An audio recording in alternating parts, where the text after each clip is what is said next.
Днес пътуващата библиотека по обед ще бъде в Смолян. Това е предпоследната спирка в дългата обиколка на библиотеката на Колева. Вижте сега литературния прочит на Пловдив, направен от пътуващия репортер на БНР и БНТ Ирина Недева и екипа на Голямото четене. Пътуващата библиотека на Голямото четене започна своето пътешествие в цялата страна. От 10 ноември до 17 декември, всеки ден точно в 12 часа, пътуващата библиотека ще спира пред Централната библиотека на вашия областен град. На празника са поканени всички, които обичат да четат и искат да споделят своите литературни предпочитания. Носете със себе си любима книга и я заменете с любимата книга на друг български читател. Напишете в нея своето послание, а при желание и адрес за кореспонденция. За повече информация посетете интернет сайта четене.bnt.bg.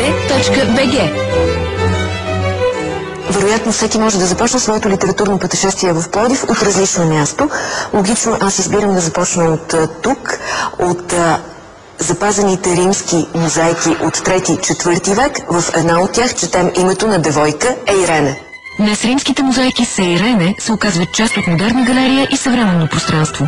Марцелин през 4 век признава, че Пловдив краси провинция Тракия. Тук има достатъчно античност, римска, гръцки препратки, но едно са туристическите, а друго литературните пътеки.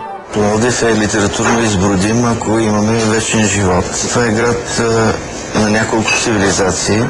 Пловдив е почти съвременник на Троя. Дали с толкова история градът се е здобил и със своя Омир.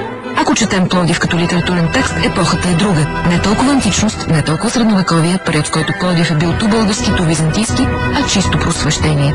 Български вариант възраждане. Духът на просвещението се вклинява в Ориента с първия градски часовник в Османската империя. Източна Румелия е място на свободата. Не случайно всички български писатели буквално бягат от княжество България, което се предполага, че е по-свободно и се установяват в Пловдив. Тук има голяма конкуренция. Вазов.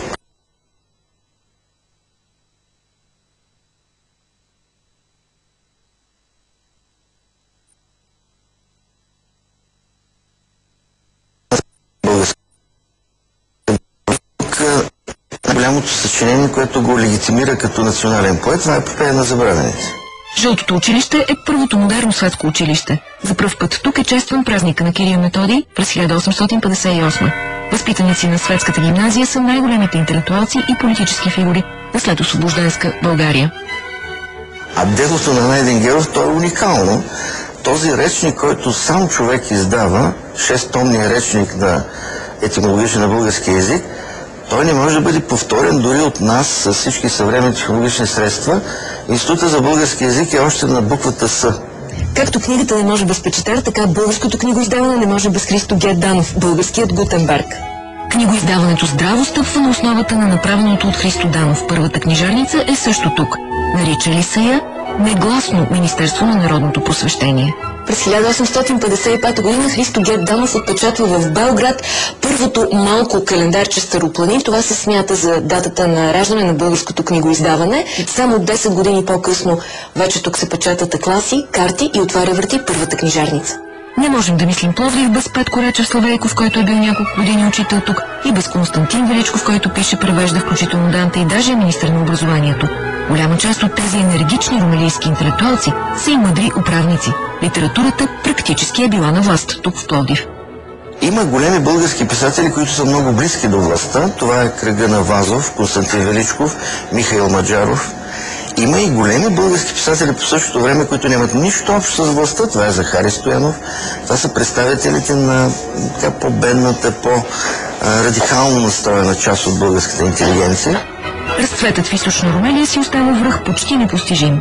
Има неизследвани периоди, доколкото Пловдив след съединението наистина се превръща в литературна провинция. Това и самия Вазов го констатира. В Пловдив се говори за симетрични и асиметрични къщи и архитектурен стил. Приложим ли е този модел към литературния процес? Симетрия, асиметрия, говоря за статика. Бих предпочел метафора на динамичното и пловдивския културен живот е по-скоро синусоидален.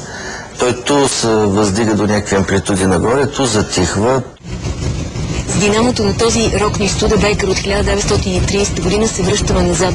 Не заради голямата депресия, а в името на преоткриването на културните процеси, динамиката им и модерността.